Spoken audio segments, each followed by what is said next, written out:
মিনহুম, যার সাথে যার মহব্বত তার সাথে তার কিয়ামত। জোরে বলেন সুবহানাল্লাহ।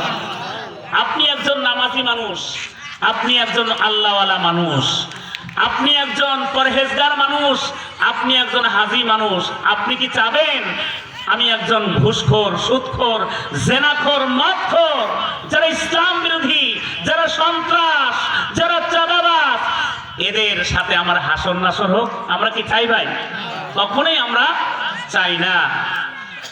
ভাইরা আমার, ও বন্ধুরা, আমরা চাই আল্লাহওয়ালা নামাজি, যারা ইসলাম বিশ্বাস করে, কোরআন বিশ্বাস করে, জান্নাত জাহান্নাম, পুনরুত্থান, পরকাল বিশ্বাস করে, পরহেজগার, এই লোকদের সাথে আমাদের হাসর নাসর হোক। কথা বলেন ঠিক কিনা ভাই? ভাইরা আমার, আমরা কিছু সুবিধা পাইলে আমরা উল্টায় দেই। কথা বলেন ঠিক কিনা? আমরা হচ্ছি সুবিধাবাদ জিন্দাবাদ, সুবিধাবাদ জিন্দাবাদ। এরা হচ্ছে মুনাফিক। এরা কি? মুনাফিক। আর মুনাফিকদের স্থান হলো জাহান্নামের নিম্ন স্থানে। জোরে বলেন নাউযুবিল্লাহ। ভাইরা আমার, আপনারা কি আমার কথা শুনতেছেন না বুঝতেছেন? তো ভাইরা আমার, এরপরে কিয়ামতের ময়দানে প্রত্যেকের নেতা সহ ডাকা হবে। যার যার নেতা ছিল প্রত্যেকের নেতা সহ কিয়ামতের ময়দানে, হাসরের মাঠে, বিচারের মাঠে সকলকেই ডাকানো হবে। ভাই, আপনারা কি এদিক সেদিক তাকাচ্ছেন নাকি? সামনে দেখেন, আমার দিকে দেখেন। তার মানে প্রত্যেকের নেতা সহ ডাকা হবে। আল্লাহ রাব্বুল আলামিন সূরা বনী ইসরাঈলের মধ্যে স্পষ্টভাবে জানিয়ে দিয়েছেন। আল্লাহ রাব্বুল আলামিন বলেন, ইয়াউমা নাদউ কুল্লা উনাসিম বিইমামিহিম। জোরে আল্লাহু আকবার। সেদিন প্রত্যেকের নেতা সহ ডাকা হবে। যার যে নেতা ছিল প্রত্যেকের নেতা সহ ডাকা হবে। কোরআনের আয়াত হলো, কোরআনের আয়াতগুলো পড়তে গেলে অনেক সময় লাগবে। কোন মিথ্যুক, কোন জালেম, কোন ফাসেক, কোন ইসলাম বিরোধী, কোন নাস্তিককে কোন ইমানদার মুসলমান সমর্থন করতে পারে না। কথা বলেন ঠিক কিনা? কোন মুসলমান, কোন ইমানদার মানুষ কোন ফাসেককে, কোন কাফেরকে, কোন মুনাফিককে, কোন নাস্তিককে সমর্থন করতে পারবে? ফাইনাল ডিসিশন আল্লাহ রাব্বুল আলামিন দিয়েছে। ভাইরা আমার, আরেকটি কথা বলি। এখন আপনারা বলবেন, হুজুর আপনি চেয়ারের মধ্যে বসে শুরু করে দিলেন নেতার কথা। অনেকেই বলবে, উঠিয়ে হুজুর শুরু করে দিলেন নেতার কথা। আসলে নেতার কথা কোরআনে তো আছে নাকি? হাদিসেও আছে। আমরা নামাজে পড়ি দরুদ শরীফ, পড়ি না? আল্লাহুম্মা সাল্লি আলা সাইয়্যিদিনা। এই সাইয়্যিদিনা মানে হচ্ছে আমাদের নেতা। বলেন তো আমাদের নেতাকে? বিশ্বনবী জনাবে মুহাম্মদ রাসূলুল্লাহ সাল্লাল্লাহু আলাইহি ওয়াসাল্লাম। ভাইরা আমার, মসজিদের ভিতরে আমরা নেতা মানতে কোনো অসুবিধা নাই। আর যখন মসজিদ থেকে নামাজ বের হয়ে যায়, নামাজ শেষ করে, তখন আমরা বাতিলকে নেতা বানাই। কথা বলেন ঠিক কিনা? ঠিক কিনা ভাই? আমরা তো ওই যে ইয়্যাকা না'বুদু ওয়া ইয়্যাকা নাস্তাঈন, নামাজের মধ্যে ঠিক আছে, আমরা শুধু তোমারই ইবাদত করি এবং তোমারই কাছে সাহায্য চাই। কইলেন কি? মসজিদের ভিতরে বললেন কি আর বাইরে করতেছেন কি? তো সব সর্বনাশ। তাহলে আপনার ব্যক্তি জীবন, পারিবারিক জীবন, সামাজিক জীবন, অর্থনীতি জীবন, রাজনীতি জীবন, সব ক্ষেত্রে আপনাকে ইসলাম মানতে হবে। কথা বলেন ঠিক কিনা? তার মানে মসজিদের ভিতরে ইসলাম মানি কিন্তু বাইরে মানি না, তাহলে তো হবে না ভাই। তাহলে কি হবে? আল্লাহ রাব্বুল আলামিন বলেন, আফাতুমিনুনা বিবাদিল কিতাবি ওয়া তাকফুরুনা বিবাদ ফামা জাযাউ মান ইয়াফআলু যালিকা মিনকুম ইল্লা খিজিয়ুন ফিল হায়াতিদ দুনিয়া। আল্লাহ তাআলা বলেন, তোমরা কোরআনের কিছু অংশ মানবে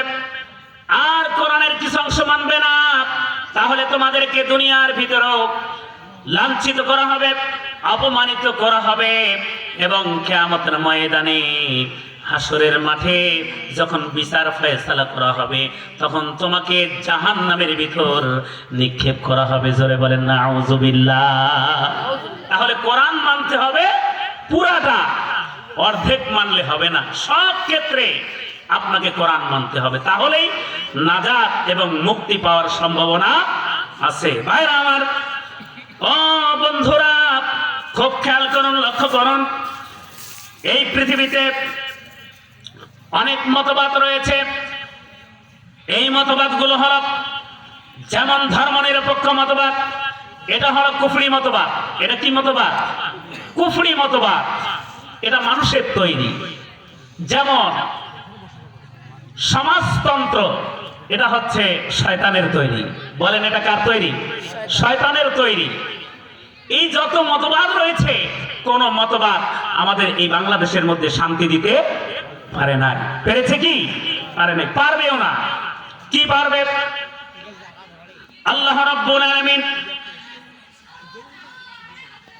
সূরাতুল হজ্জের 19 এবং 21 নম্বর আয়াতে পর্যন্ত বলেছেন, 19 থেকে 21 নম্বর আয়াত পর্যন্ত আল্লাহ রাব্বুল আলামিন বলেন, দুনিয়ার ভিতরে যারা দুনিয়ার মতবাদকে গ্রহণ করবে, দুনিয়ার আদর্শকে গ্রহণ করবে, মানুষের তৈরি করা মতবাদকে গ্রহণ করবে, মানুষের তৈরি করা আদর্শকে যে গ্রহণ করবে, কিয়ামতের ময়দানে জাহান্নামের ভিতরে তাদেরকে আগুনের পোশাক পরিয়ে দেওয়া হবে।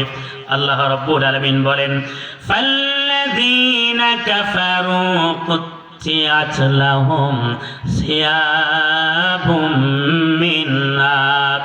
আর যারা কুফরি করে তাদের জন্য আল্লাহ রাব্বুল আলামিন আগুনের পোশাক তৈরি করে রেখেছেন। জোরে বলেন নাউযুবিল্লাহ।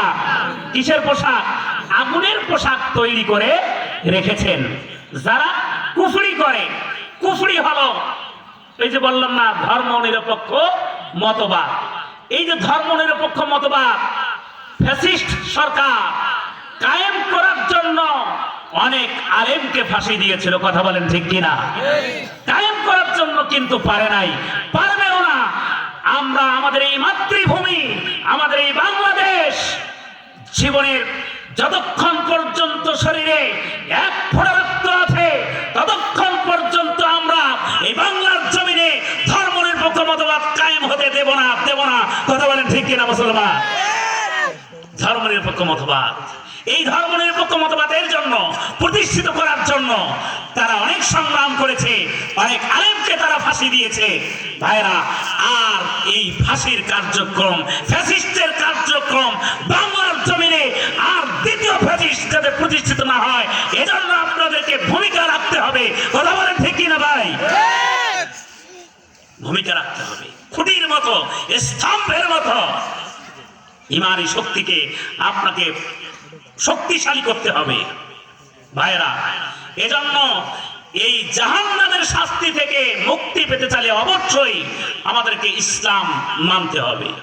ইসলাম ছাড়া বাঁচার কোনো উপায় আছে?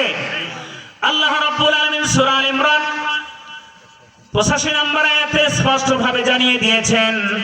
আল্লাহ রাব্বুল আলামিন বলেন, ومن يبتغي غير الإسلام دينا فلن يقبل منه وهو في الآخرة من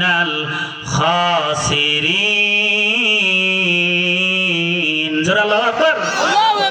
কেহ ইসলাম ব্যতীত অন্য কোন দিন, অন্য কোন মতবাদ, অন্য কোন আদর্শ যদি গ্রহণ করে, ফালাই ইউকবালা মিনহু, তার থেকে একটাও কবুল করা হবে না।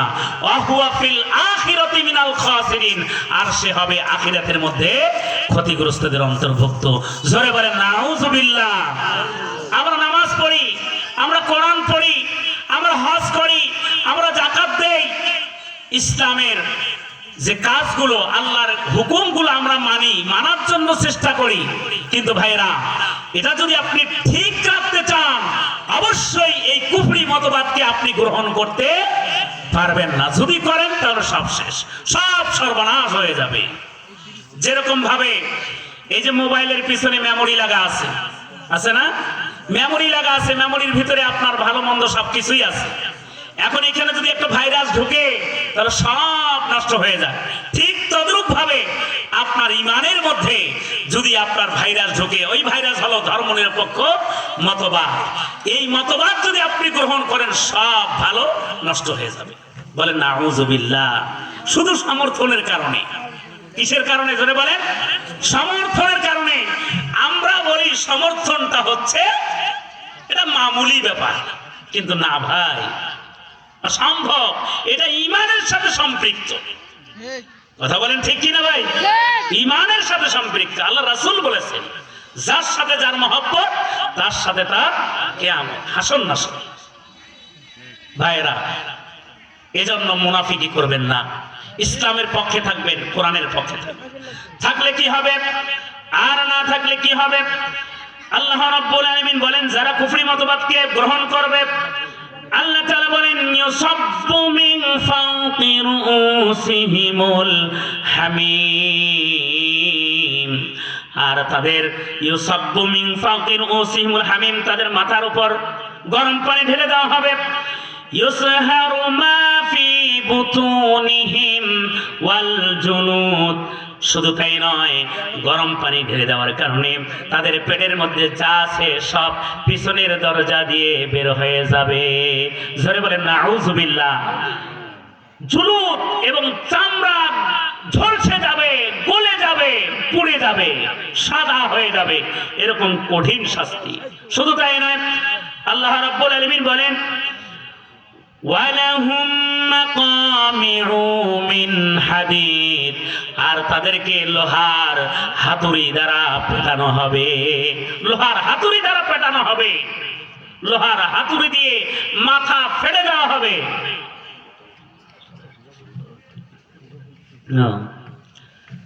তাহলে লোহার হাতুড়ি দ্বারা পেটানো হবে, পিটিয়ে মাথা ফেটে দেওয়া হবে, আবার জোড়া লাগবে, আবার ফেটে দেওয়া হবে, আবার জোড়া লাগবে। এভাবে শাস্তি চলতেই থাকবে। বলেন নাউযুবিল্লাহ। বলেন তো কারণটা কি? কারণ হলো কুফরি মতবাদ। জোরে বলেন না কেন? কি মতবাদ? কুফরি মতবাদ যদি আমরা গ্রহণ করি, তাদের পক্ষে থাকি, তাদের পক্ষে স্লোগান দেই, তাহলে এই শাস্তিটা তাদের জন্য ব্যবস্থা করে রাখা হয়েছে। জোরে বলেন নাউযুবিল্লাহ।